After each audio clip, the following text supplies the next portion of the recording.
You finish your pitch, and the customer says, it's quite expensive. Your product is too expensive.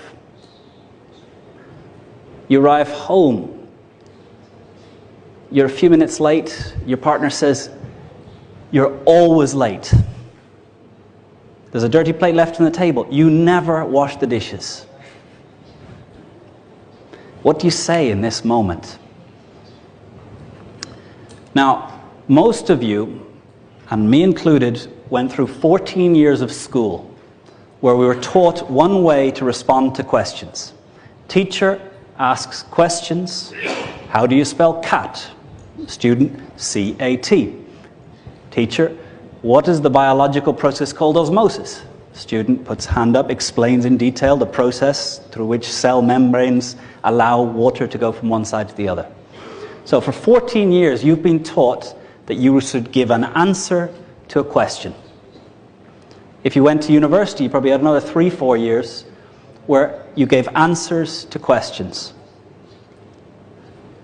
But in real life, in persuasion, in getting to what the other person is really about, what their needs really are, the worst thing you can do is give an answer to a question.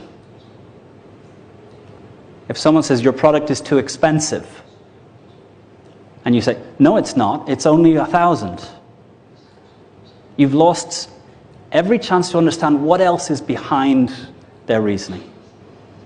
If you get home and your partner says, you're always late, and you go, no, Tuesday I definitely was here on time, you're going to have a crap weekend. And you've had 14, if not 18 years of training that you answer questions.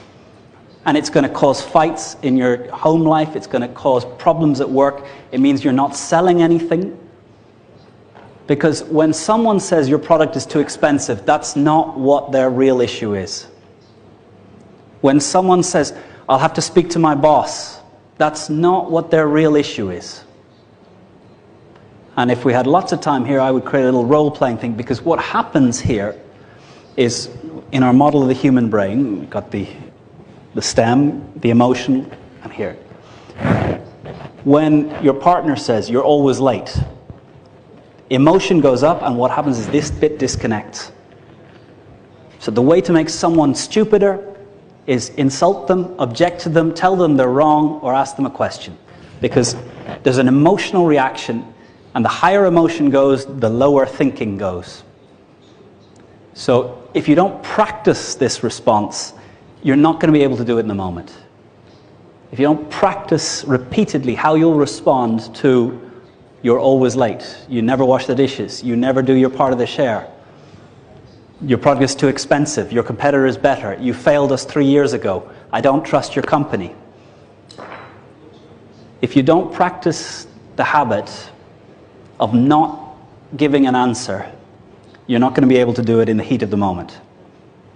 So what I would say is, when you're asked a question or when you're given an objection, what I want you to do is say, I understand, and repeat in your words what they're saying. Your product is too expensive. I understand that money is an important factor for you. What other criteria will be used in taking this decision? So you understand, and you give an open question back. And I call this conversation Aikido. So martial arts. Martial arts are about using the energy, the force of the opponent against them. In judo, if someone punches, you pull their arm and you allow the energy to keep flowing. In karate, it's another thing. In Aikido, the concept is you go towards the punch, go towards the energy. So if someone punches you, if someone asks you a question, if someone objects, says you're wrong, the Aikido method is go towards and see the world from their view. So in Aikido, you learn to go towards the punch, dodge it, and look, and you're seeing the world in the same direction as the person who's attacking you. I understand. And it takes some habit to start to be able to give I understand and fill in good words.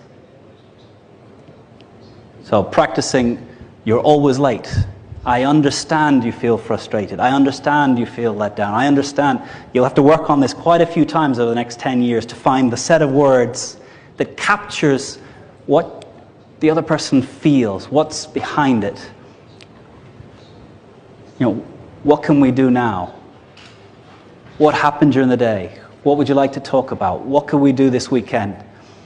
So what's the way that instead of when you get punched, walking straight into the punch and having a very bad weekend, when a client says you're too expensive and you go, no, we're not, and you learn nothing about who else they're considering, what other criteria are important, what process they've gone through, who else is involved in the decision.